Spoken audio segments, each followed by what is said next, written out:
changing course, the need to change course on a massive civilizational, global level, how can a leader take hold of something like that? And who would the leader be? And I put forward the idea of, Jung's ideal of leadership, the rainmaker, and in the intermission, Bernard said, well, that's magical thinking. Those kind of things don't really happen. I'm more of a magical thinking type guy, I guess. I think, some people like the Dalai Lama and these world figures who really do communicate a much bigger picture do have an influence, and some kind of leader like that, not the leader of a nation probably, but the leader of humanity is going to have to emerge somehow in this crisis that we're in this. So symbolic life, and this is also part of the 20th century, retreats decisively into the life of the individual. And so we have, which is quite obvious then, the starting of psychoanalysis. Psychoanalysis, Freud and then Jung, are an attempt, sometimes a successful attempt, to experience symbolic life on the individual level.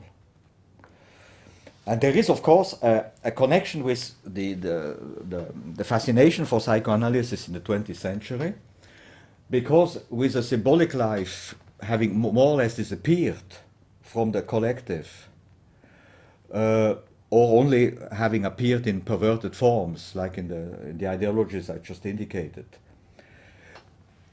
the whole life of the psyche, in its symbolism, so to speak, has to be carried by the individual.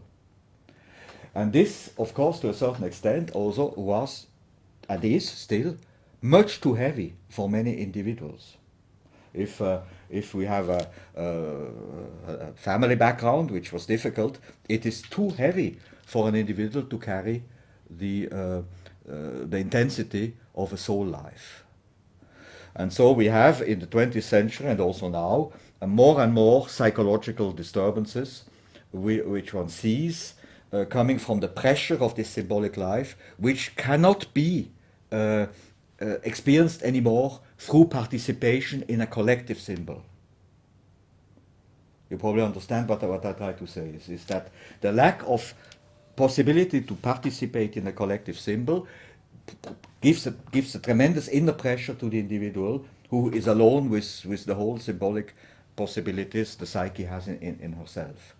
And the Red Book by Jung is also such an example where an individual, a single person, had to carry and to express I don't know how many symbols of humanity. So that's a very provocative question. What would it mean for a leader to camp out on the edge? Now, we aren't talking about a political leader. The political leader has invited the spiritual leader in, and the spiritual leader is a shaman, and so I think I guess the Thich Nhat Hanh is also on the edge. You get people on the edge of power who come up with the right answers, who come up with the solutions because they aren't directly involved in the power issues. If you're directly involved in the power issues, they tend to consume you. My advice to Obama would be take a little time out and sit on the edge. Find yourself a hut. Go to Camp David without all your advisors around you and listen to yourself. Listen to your own deepest voice.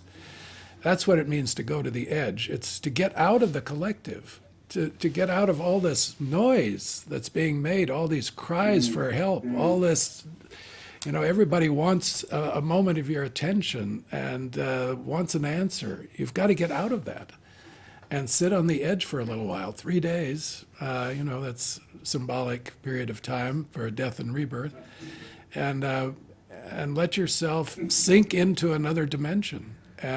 Out of that will come something, will come a voice, will come an insight, will come a renewal. And this sun going under, that we'll talk about that in the next seminar with Andreas Schweitzer, who's written a whole book about the the night sea journey of the sun, the passage through the netherworld. There are crises in that, but it is basically a journey of renewal. There's a decline, there's a death, there's a going down under, but it is a renewal mystery. In the 6th hour out of the 12, there is the mystery of a rebirth and a renewal. It's a kind of initiation moment in the life of the sun god. So going to the edge, sitting in that hut, is getting out of it for a little while and going deep. Jung talks about the spirit of the times and the spirit of the depths in the Red Book. He takes some time out, maybe more than a political leader could afford, to go into the depths, and that's where he gets his answers for the rest of his life. So this hut at the edge is very important. Having a place at the edge of things, getting out of the mainstream for a little while, going into the quiet place, sitting by yourself, incubating, meditating.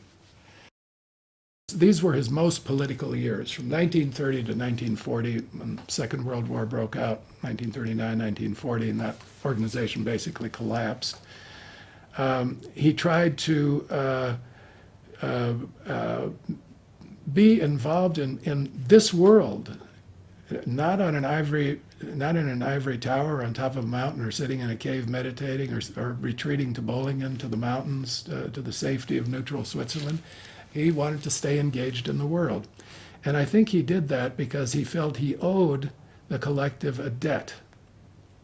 He wrote a paper in 1916 or 1917 that was delivered to the Psychological Club, an early paper, in which he says, the person who individuates and withdraws from the world into this inner process has to pay it back sometime, owes a debt to the world for what he takes from the world.